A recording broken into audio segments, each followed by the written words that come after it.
Hi everyone, welcome back to another little painting tutorial. Today I'm going to paint this view of a canal scene in Worcester, not far from where I live. Very nice little place, very beautiful. I just had a message on the forum actually from a member who wanted to talk about composition in a picture, okay? Or how I sort of decide what to paint and what not to paint. Well, the trick to this is I generally pick pictures to paint that have got a relatively strong composition anyway. I wouldn't pick something necessarily that didn't look right, you know, and I guess a lot of this is judgment, but you're looking for elements that take your eye into the painting, and in this instance you've got the canal, obviously you've got the hedges leading into the painting to the focal point of the bridge, so there's no need to change anything here. The actual the area of interest is really the cottage and the bridge. The boat does give you obviously interest as well on the left hand side, but it's not what necessarily your eye goes to. Well, I don't think it is. My eye goes to this gleaming white wall of the cottage. So that is the bit that I want to make sure I preserve in my painting and keep as crisp and as fresh as possible. That bit, because that's where my eye is going to go. Now when I'm looking at this painting, I'm thinking, oh, this picture, I'm thinking it's a nice composition, but it's a bit dull. The trees, yeah, they're autumn trees. Sorry, winter trees, aren't they? Got no leaves on. Well, I'm automatically going to paint them with a bit of leaf on them. I'm going to just tint it with some green, because I don't particularly like it when you see all those skeletal looking trees in landscapes. It's okay, and some people can paint them beautifully, especially if you sort of like them in the right way. If you tinted them with a nice bright yellow or orange, they can look very, you know, on the tops, just as the light's coming across, they can look very effective, and they work well in landscapes like that, because they are often then the focal point of the painting, because it's about the light. This is what the painting is about in my mind. This area here, not the trees. So we want to make them look, we don't want them to be overpowering, but we just don't want them to look sort of dull and uninteresting. So don't, you know, and at the end of the day, we're not trying to con anybody. We're artists. We can change anything in a painting we want. There's no right or wrong. If you don't want that boat in it, forget the boat. Don't have it. Or if you can think of a different sort of boat you want there, you could just change it over. As long as you can know how to draw it in, you can change it over and put a different sort of boat there. You could move this tree over a little bit in the painting.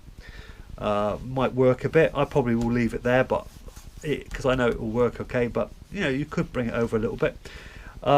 These colours here down on this bottom right hand side, for instance, they're very dark, and I like the idea of it being dark, but I want to introduce more colour into those that darkness. I don't just want to do it a dark sort of neutrally browny grey colour. I want to make sure it's got some colour in it. So I know I'll probably get some browns and some greens and some yellows in there and a bit of mauve, just to give it some interest. Again, the bridge, okay, for me it's a little bit dull there, the colour. I'm going to warm it up, and I know it's red brick, that bridge, and I'm going to warm it up with some nice red, just to bring it back to, you know, to draw your eye that little bit closer to the bridge. Now, you know, that's how I want to do it. Again, you know, it's not how you have to do it, but it's just how I see the painting. Right, what else? Like this shadow on the cottage here is like a neutrally grey colour. Well, I will make sure I make that more interesting. I will make it bluer, or I'll pick a colour out that shouts out a bit for that. So your eye then gets pulled to that part of the painting a little bit more. So, and if there was a pylon here, or a telegraph pole, or something in the garden, of course I'd leave it out. I wouldn't put it in. Or if there was, I don't know, a car, maybe this was a road. Imagine this was a road, not a canal, and there was cars here. I would have no problem leaving them out. Or there was a modern bungalow over here in the back, say a modern building that you thought, well, that doesn't really fit in with its surroundings, how does that ever get planning permission? Well, I would just leave it out. I wouldn't actually put it in. And a sort of, when you look at this wall, okay, I can see quite a lot of texture on this wall, lots of little brickwork. I won't be painting that, you know. I just won't be doing it. I just will be leaving it white, and that's what, you know, because you only really see the detail when you scrutinise it. It's there. And again, with the lock gates here, I will just be suggesting the detail. I won't be scrutinising it and trying to paint every little white bit in. I'll just look at the overall shape, the overall mass of darks, and put them in as best as I can. You know, from not including the drawing time will be about 10 minutes for that picture. The painting time will be no more than an hour, and that will be quarter imperial. I'm not sure what size that is, I'll have to find out. But so the max painting time would be an hour, and that's not because I don't enjoy painting and I want to get it finished as quickly as possible. It's just that that's how quickly I paint. I naturally want to go at that sort of speed, so that's how it works for me. Like, there's two men here, for instance, in orange jackets. Now, of course, I won't put them in. They're not necessary. There's a person coming through the bridge here, just at the back there, and I won't be putting them in. So a lot of it is a kind of common sense, but I can understand why people have, because for some reason people have got this, especially sort of people that are learning to paint, have this loyalty to a picture. They thought, oh, we can't change that, we've got to paint it as it is, because people think we're cheating. It's not like that at all. You're artists, you can do whatever you like. If you want to paint it with pink sky and turquoise trees and yellow path, you can do it. You know, there's no hard and fast rules. It's your interpretation. It's conflicting with the top line of this narrowboat here, and it will just look too messy. And you could spend, by doing that, by painting all that in there in detail, you could spend 20 minutes. So it will just be broad brush strokes, just looking for the essentials really, and enhancing parts that you find beautiful. So basically, just to sort of sum up, when I look at this painting, I'll be making more of this area here, the darks, putting some more colour into those areas, not painting them as they are. The bridge, I know, is a red brick bridge, and I'll be painting that redder. The shadows here down the side of the cottage, I'll be making more interesting and colourful. The trees look a bit boring to me, so I'll just put a little bit of colour in the trees, not a lot. This tree and the branch work here will be a bit simplified, but it will be painted in with some greenery. And I'll try and make more of these greens here, make them a bit more zingy and brighter, just so we get that feeling of light in the painting coming through the gap of the house there. Compositionally, it's very strong anyway, and I generally choose paintings that compositionally are strong. And if there's anything obvious in there and I think that's ugly, I'll just leave it out. That could be a building, that could be some machinery, that could be people, it could be whatever, cars, whatever. I would have no problem moving it about. So yeah, I hope that helps. It's all down to how you like it yourself really. But if you want to ask any questions about the composition, they could be asked in the forum. I think we're naturally drawn to view, if we see something we want to paint, it's generally a nice view anyway, and we're naturally drawn to that, aren't we? You know, if for instance this was a landscape, had a small tree, you could make that tree bigger, for instance, bring it forward a bit to make more of it. There's nothing wrong in doing that at all. So I hope that helps a little bit. Anyway, so that's what we're going to be painting today. Just wanted to talk quickly about what I'm going to be using. Colour wise for this, I sort of envisage it will be cobalt blue, cerulean blue, ultramarine, burnt sienna, raw sienna, cadmium red, and possibly some alizarin crimson in there. Okay, I'll put a list of those colours down anyway so you can see. Brush wise, I've really got on with my Hake brush. I'm really enjoying using this. What's that, an inch I guess. It's an inch Hake brush. It's great for skies, great for doing the trees and stuff. It really covers the ground quickly, and it's a great brush. They're pretty cheap as well, they're good. This one, I've got a very small 1/4 inch flat, I think it is. Yeah, 1/4 inch. It's just a Daylon. It's a very cheap brush, but it works really well. This one, It's an acrylic brush, it's System 3 acrylic brush. It's lovely for painting with in watercolour. I get a good edge on that and works really well. I'll be using my Isobay brush, this one, for various areas, and no doubt I'll be using my little rigger for just dropping in a few branches and stuff here and there. But that's the 5 brushes I'll be using. And for those that haven't seen this palette, I'll also be using my, it needs a bit of a wash out, but I'll be using my Liz Deacon palette, which I think are brilliant. Yeah, they're great. Alright, so let's get on with the painting. Right, so I'm going to start with the sky first, but I'm going to lay an all over wash where I stain the paper, so I've got like a ghost effect. So I'm what I'm trying to do is painting as much of the painting as I can in one go. Now when you're doing this technique, you've got to try to remember to leave your whites. Now if you're worried about that, you can use masking fluid and mask off your whites. I tend not to. A lot of people do, and sometimes I wish I did, because I lose them in the process of laying the first wash. But I think it's worth a go, just to sort of demonstrate the technique, because once you do that sort of ghosting technique, it's a fun way to paint. But anyway, let's start. So I'm mixing up, let me show you my colours. Mixing up some blues for the sky, and then I'm going to be doing some, I've got to look at the bridge and I want to make sure I get some warm colours in for the bridge. So a little bit of burnt sienna, some red, cadmium red, and a little bit of lemon yellow, so Windsor yellow, just to give that a bit of a lighter colour. And then we want some cobalt blue. The trees in the background I'm going to paint in quite faintly. I want them to sit back a little bit. So for the trees, I'm just going to use some cobalt blue, some alizarin crimson, and some yellow ochre, just to make it like a purpley warm colour I can swap about.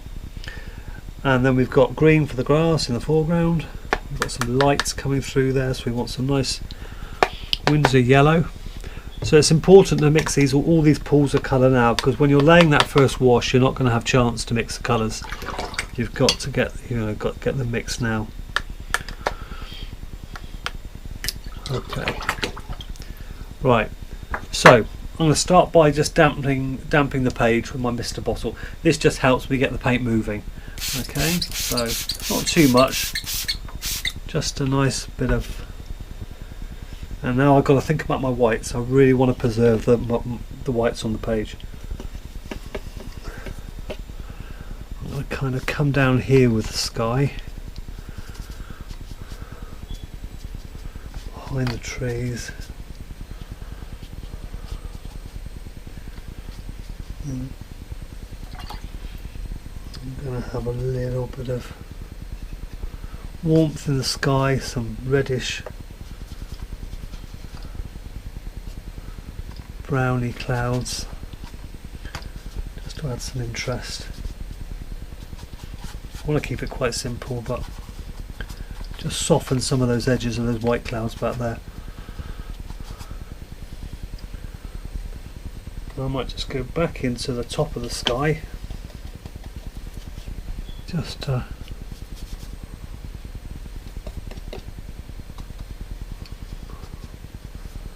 always get something in the paint, don't you? And if I leave that there, it's gone. If I left that there, as it dries, it could have caused problems.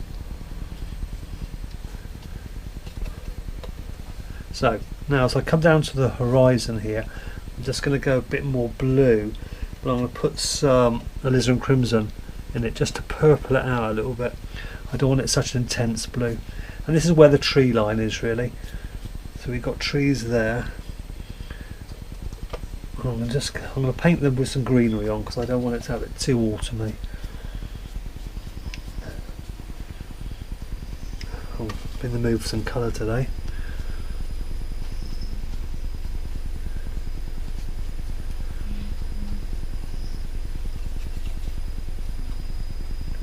And the trees back here I'm going to paint a little bit more neutral in colour,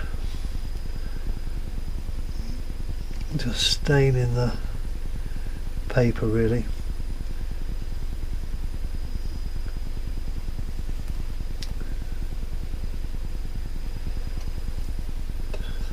If I go quiet, I'm sorry, I'm just thinking. I want some. So I've gone over that tree, and I shouldn't have done really. That's the sort of thing you've got to. There's a fence through there. I want to just leave some highlights on. That'll do. Where that tree is, what I'm going to do, just get some raw sienna with a bit of green. There we go, just a warm, just to run down the tree. That was too much, that was too bright. See, when you're in the throes of painting, then we've got some nice green through here. It gets so sort of like absorbing, you absorb so much, you've got so much to do, I don't know, it just becomes very intense. Just looking now. Something like that. Now I've got a lock here. Now I'm just putting some greens in back here. Now this is the time to get these as light as possible, because later I want to really capitalise on those. Now the canopy on this boat here is kind of a bluey colour. I'm just going to put it in to start with.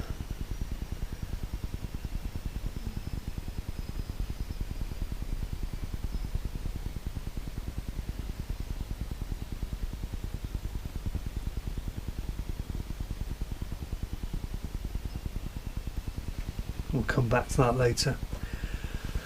Then we've got the bridge I want to get in before, so I'm just mixing some burnt sienna, a little bit of cad red. Actually I want to have a little bit of wrong colour, raw sienna in there, just warming up a bit.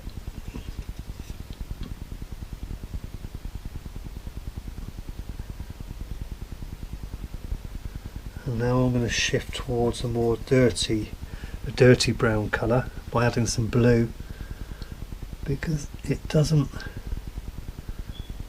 stay very bright in colour for very long. It goes to an almost bluey brown.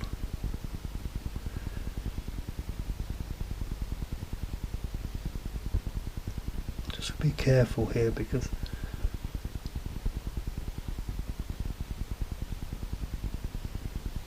okay, just leave that like that for a bit. It's not perfect because I've gone over a few whites I needed to preserve, but that's the game. In the heat of the game, in the heat of the moment, you tend to mess it up.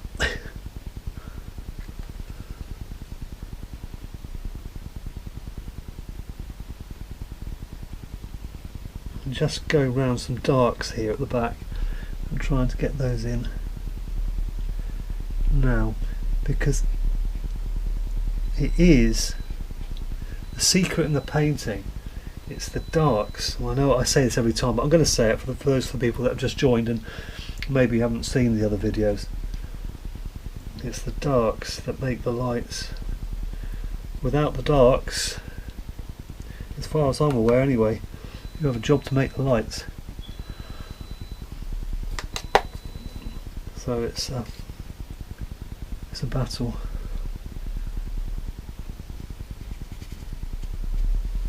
Right, so now I just want to look at this side of it. Now it's drying off a bit of warmth in there.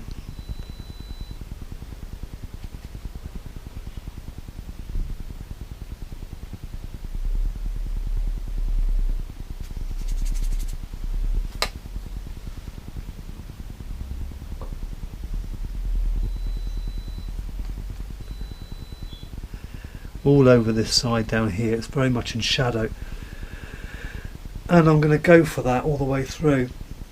I'm just going to lay dark browny greens and stuff.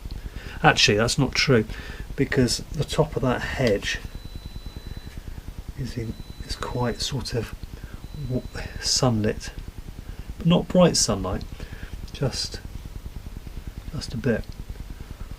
So I'm just going to paint that piece of the hedge in there, and now the rest of it's going to be how I said.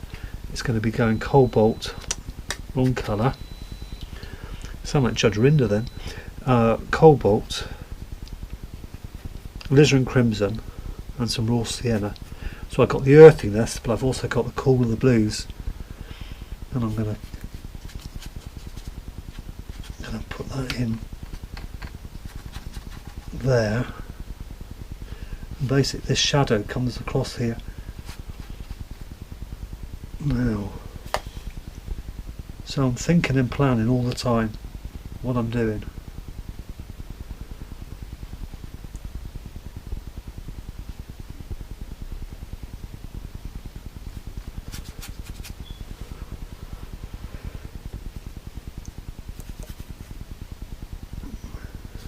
There's some colour in it now down here because there's a little bit of light passing through the hedge, so we might as well try and make it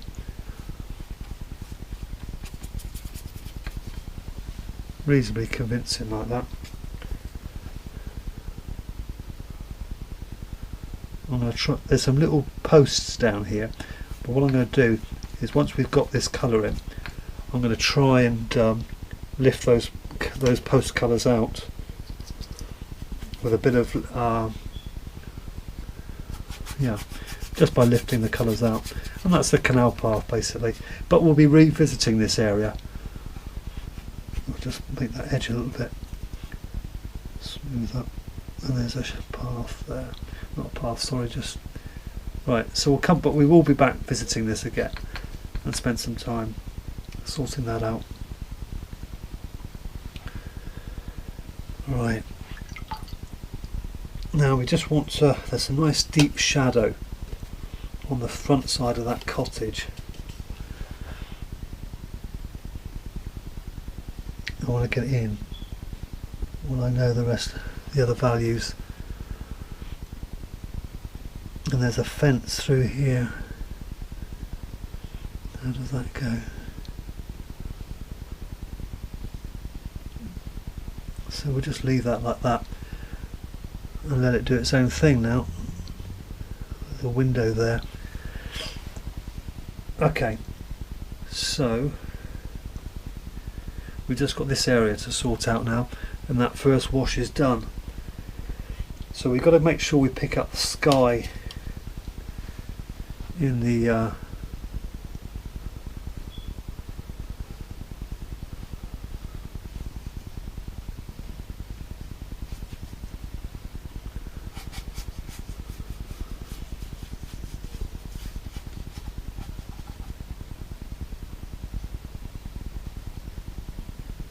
there's some whites reflected there, and then we'll just go back and we'll just put some greens in for the trees in the water.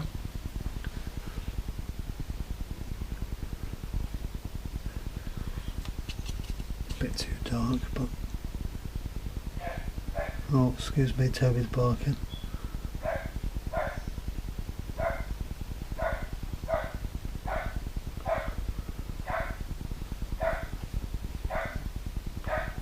Got worse at the moment. He's barking at everything. He's not an aggressive dog at all.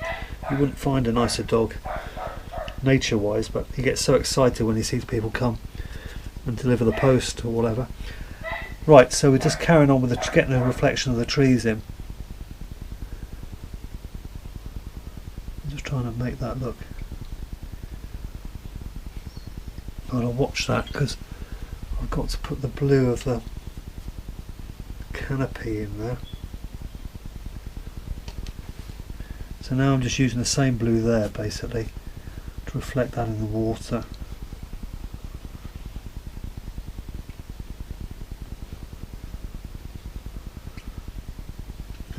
want a nice dark for the boat. So for that I'm just going to use ultramarine and burnt umber with a touch, just a touch of crimson. More.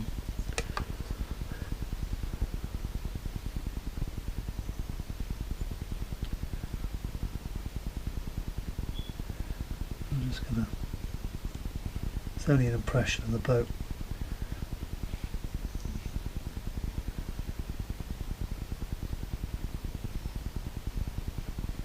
I'll tidy up the shape of it later.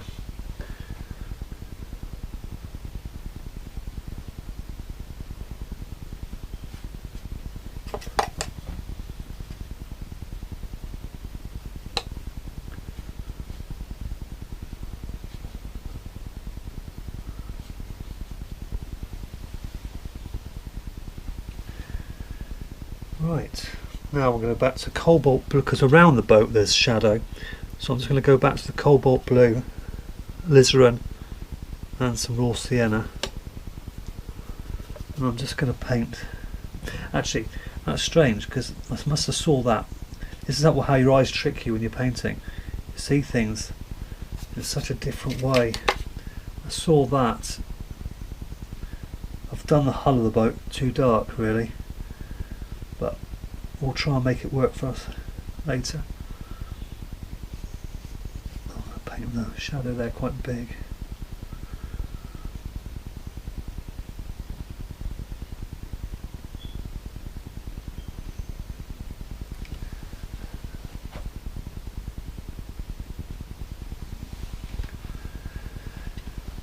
Right, now we've got the trunk of this tree we just want to put in here, keeping it fresh. We've got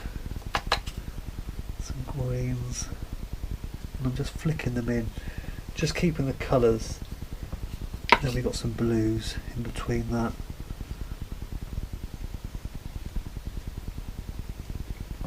It's a bit of a complex set of colours there really, so I'm just going to simplify it, and they basically come off the page down here, something like that.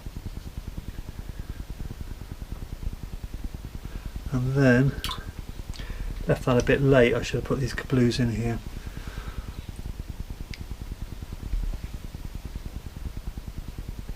Bit of cerulean blue, just to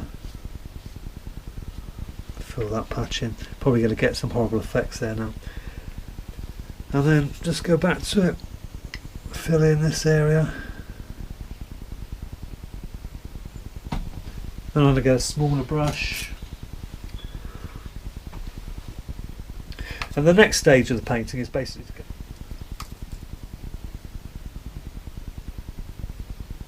there. Have that on the, there is on here as well. I don't know what it is. I need some of my dark blue again with my alizarin crimson. That little cup. Well, I've kept mixing it in the same well, just so I can dip into it when I want to. But across the top of this, there's quite a few.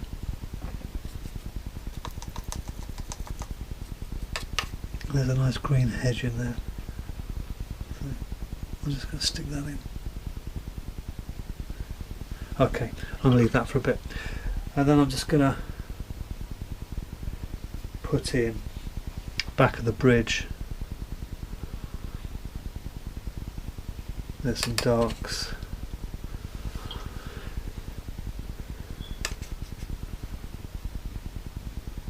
There's also some light areas.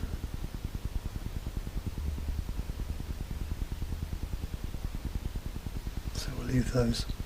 Okay, so basically, yeah, that took a bit longer than I thought. So there's our first wash. So we've done all that in the first wash. We've got what I've called the ghost wash down. Now the next part after this is to give all that some backbone and structure, and to build it into a painting. Hopefully. So Okay, now that wash has dried, I'm just going to start putting in a bit of the detail. I'm not going to be overworking it. I want to keep it as fresh as possible. So it's just going to be picking out some of the stronger structural parts of the painting, and just seeing how it develops, and making the decision when to stop, really. So we'll start off with the little chimneys on top of the house. So it's just an indication. Now I'm just going to add a little bit of cobalt blue to the same mixture to cool it down a bit, just for the chimney.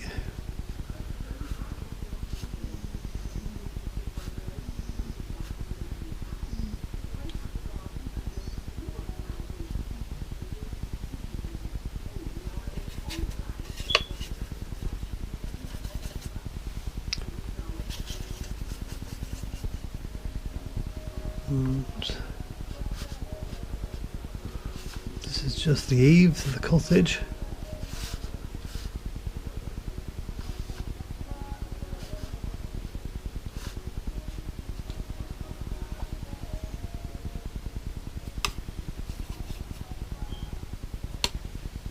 Use the same colour just to roughly indicate the windows on the side of the cottage. Nothing too much. There's a door there, and it appears to be a plant or something growing up at the front, so we'll just pop that in just there.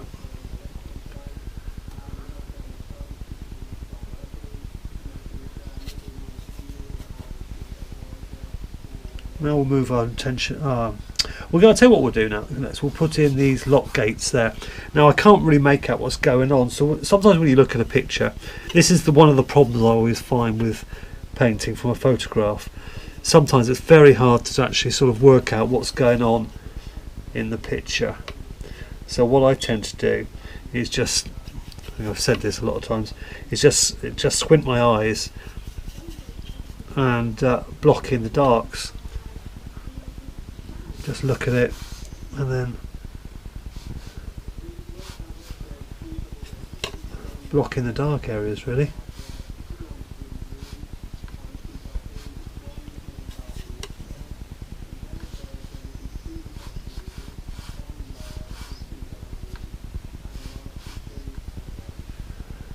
I'm also going a bit further.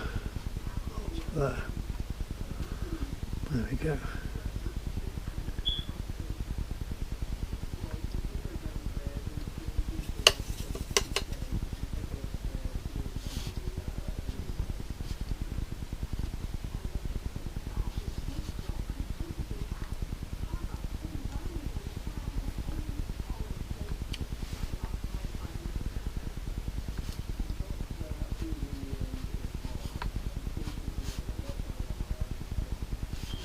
So that's just a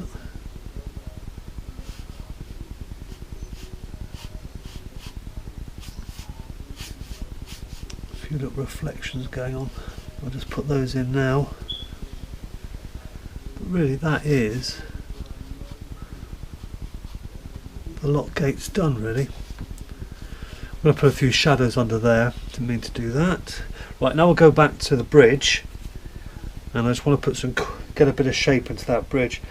So I'm just going to use, for that, I'm just going to go back to my cobalt blue, and I think I'll just use some burnt sienna. You know, these are the colours I'm using, but there's plenty of options you could use. I could do the same probably with cobalt blue and a touch of cadmium red. It would kind of all work, really. Okay.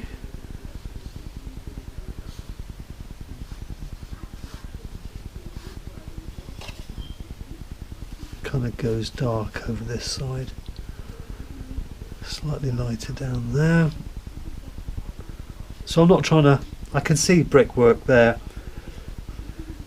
but I'm not trying to paint in every brick. Just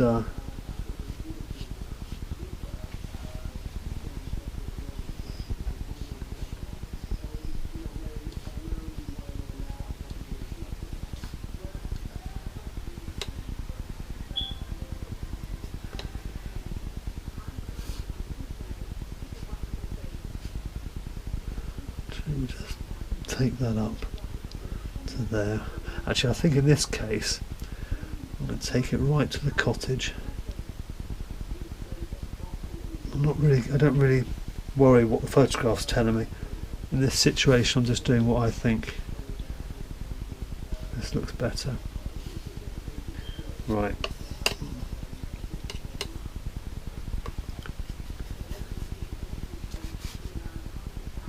Got some little bits going. Shadow under here. That area. And some back there.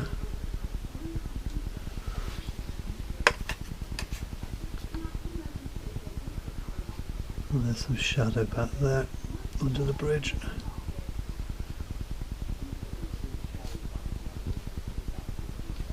There we go. So that really is probably that done. I might lift a bit of colour out later around the bridge just because there's a few highlights on the top of the bridge, but I'm not going to worry too much about that. Now, okay, so I'm just putting in the shadow area. It's all sticks and stuff. It's like a hedge through there.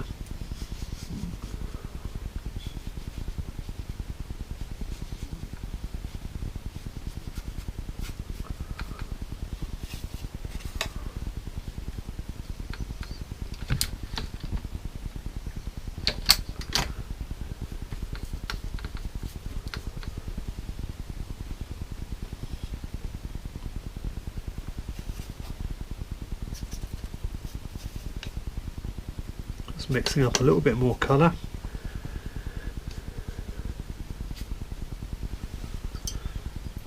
Warming it up a bit because I can see in the shadows there's a path down here. So I'm just going to make something of that. And over this side it's a bit more grassy.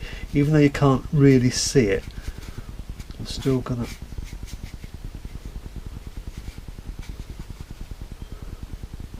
cut off there because then the light is coming through the gap between the cottage and the fence,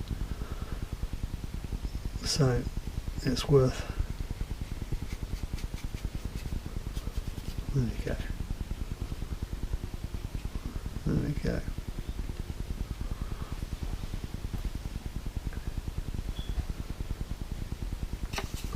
Let's get a bit of the blue now.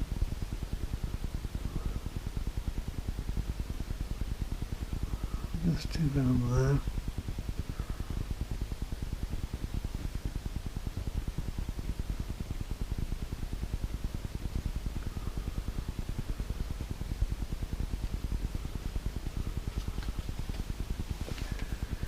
That's that bit done. I'm just going to come back. Actually, there's a bit of shadow, more shadow on here. There. And we can put that in.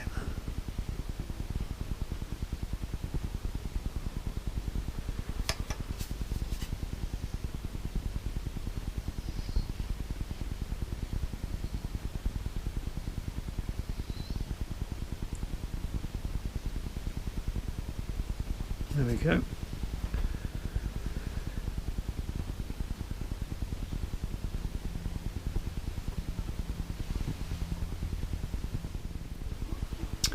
Okay then, now I'm just going to put a few branches in through the tree just to make sure it,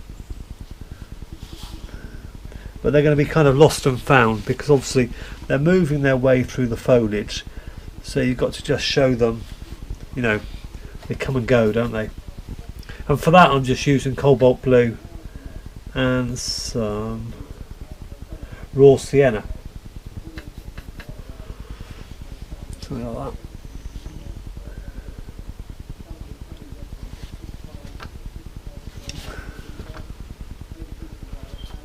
that. Blobbing paint.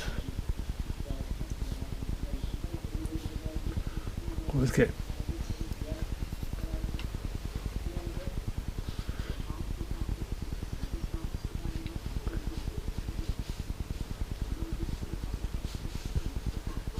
But yeah, just, I'm not going to do too much, just going to be a little bit. And then just for the distant trees, there's a couple that need to have a little bit more structure to them. But just then again, when you've done a few branches, go back and soften those branches again with a little bit of water on your brush. That's all I do really.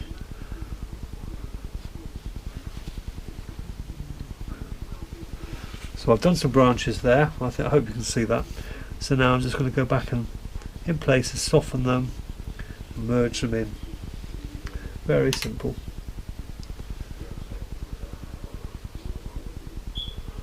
There's a couple of branches coming up there.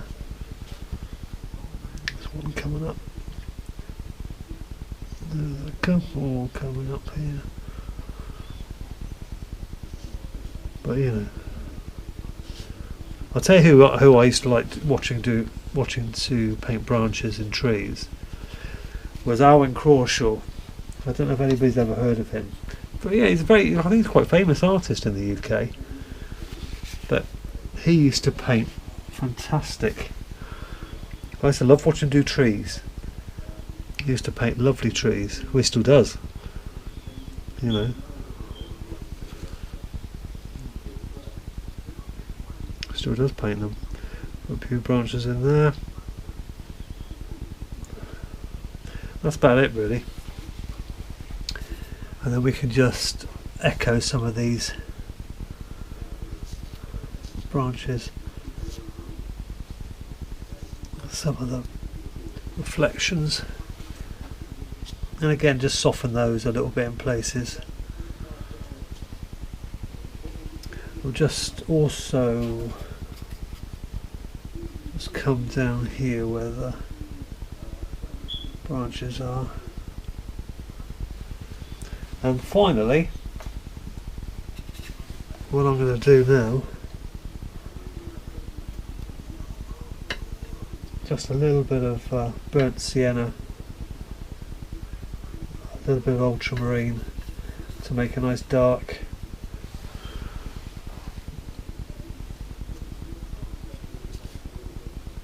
Just draw in some detail on these, on the canal boat.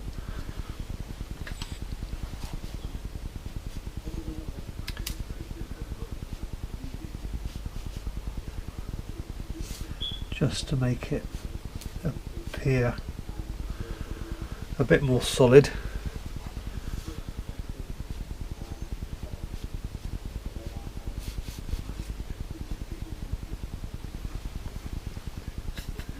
Now there's a few little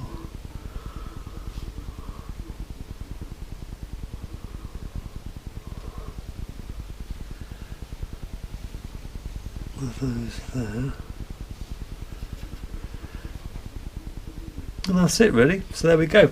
There we have our little simple canal scene. I might just, this is where I start fiddling now. Just put a couple of little highlights in down here.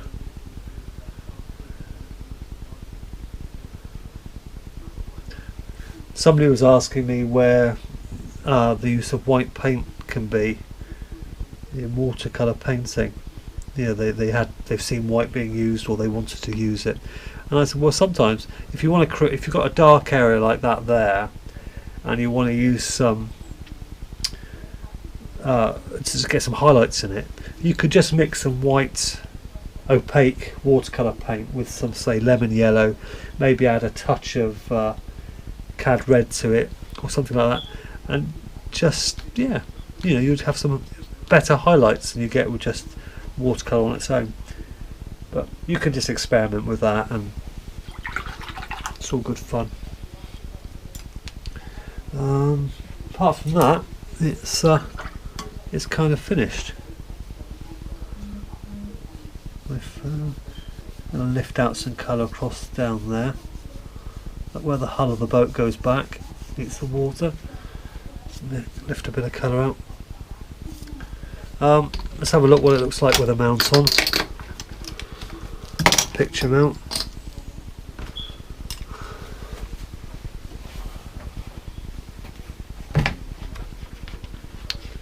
There we go. Can you see that? Let's have a look. There we go. Always not quite on.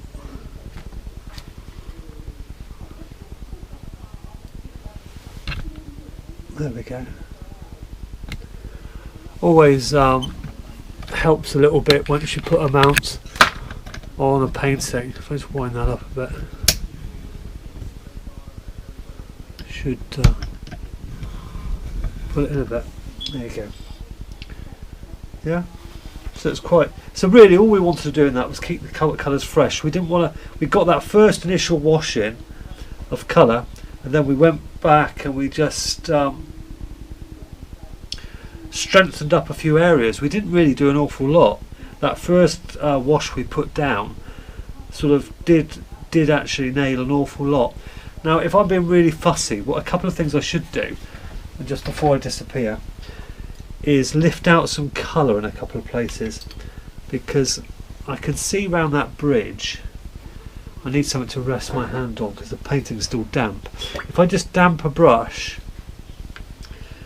and round here I lift out some colour, I don't know if you'll be able to see it really. We'll keep going until there. Just lift some colour out around the edge because it's slightly, I've painted it, I should have left the colour there, I should have. Me being impatient again.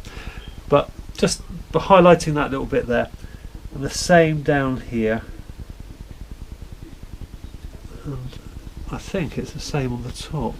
Yeah, they've painted this bridge.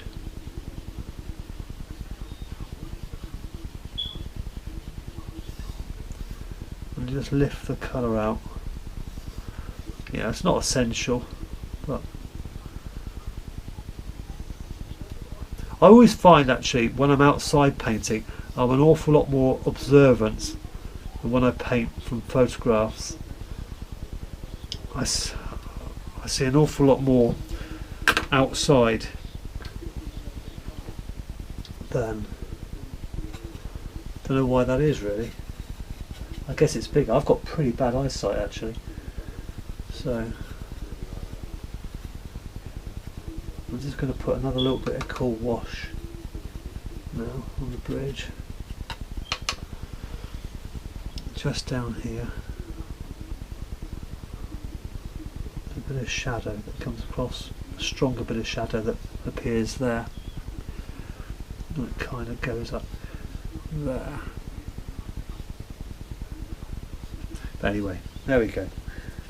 But I could lift those whites out a little bit more, and I could highlight them a little bit more by scratching them out, which I probably will when the painting's dry.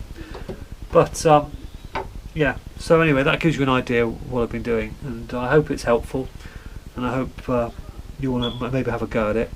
I'll put you'll have the reference image to work from if you want to do the painting yourself. So, but yeah, thanks for watching, and bye for now.